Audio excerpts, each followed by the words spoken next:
Dilaw na yung ampalayan na dito guys. Tagal-tagal na din kasi to eh.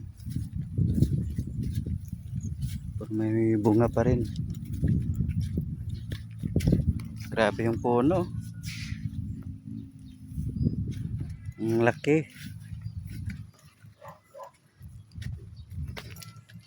Paldo naman siya dito sa ano guys, sa sitaw.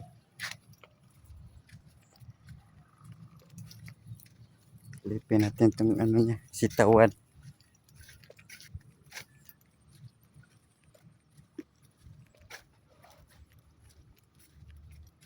Ayun.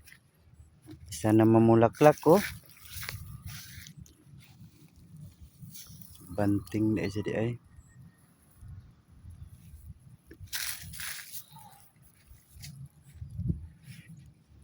Dagdag siya ng tuko dito. Nabubulok kasi yung lalim eh.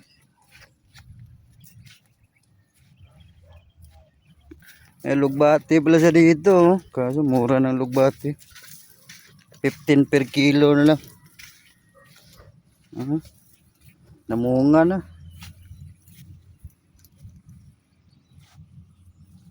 Grabe yung dahon. Lapad oh. Parang gabi.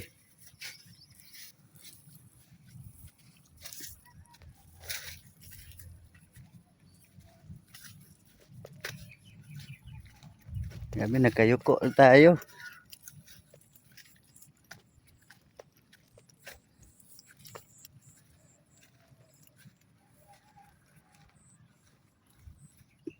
Bakit di niya tinamnan to? May spacing pa eh. Ganda ng ano, lalapad ng dahon. Namunga na pala dito. Pruning siya sa baba. Ganyan yung ginagawa ko sa ano eh. Tinatanggalan ko ng dahon sa ilalim.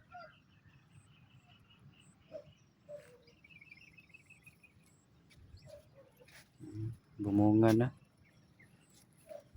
Malapit na to mag ano, first harvest. Meron pa rin dito ang palaya. May kukuha pa rin. Pira na lang yung good. Ito good to pag lumaki to.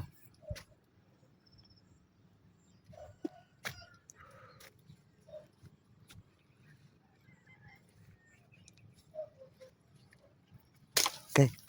Agoy. Gago.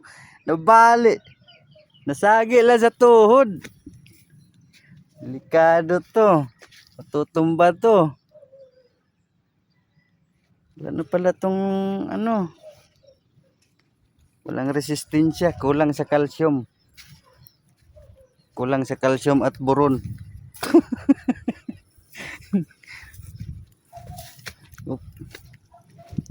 Wala yung sili dito ah. Ayun wala oh. Ganda ng ano oh, saluyot. Nalalapad ng dahon.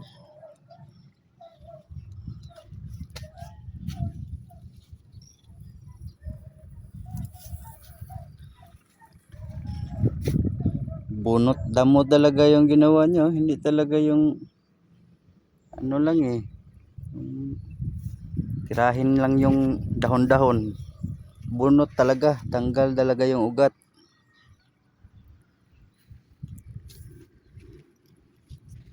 Huling tanim siguro to dito.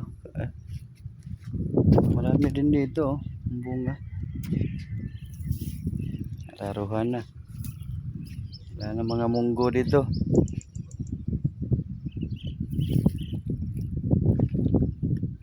Ayan pala oh, saluyot. Sa akin binubunot yung saluyot eh. Kailan patubig. Sikat na din nag ano yung ampalaya niya eh. Surrender. Tagal na din kasi to. Ilang buwan siya nag-harvest nito. 300 kilos harvest niya dito eh. Yan may ano, oh, may mangilan-ngilan. Bago lang yata narbisan to. Pero maliliit na lang natira. Hindi pa ko nakagala doon sa palayan doon sa kabila, oh. Saka doon sa kabila din. Doon sa unahan. Nalalayan niya na ng ano, palwa ng niyog.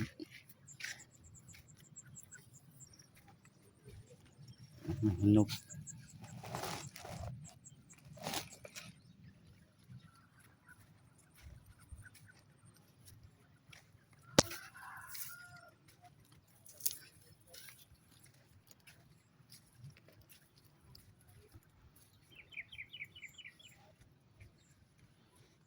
Ganda sana mga ganito, bagong ano naman, oh, mga bagong sanga.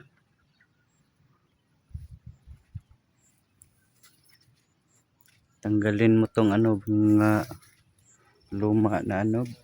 Kaso matrabaho na eh. Para panibagong sanga ulit.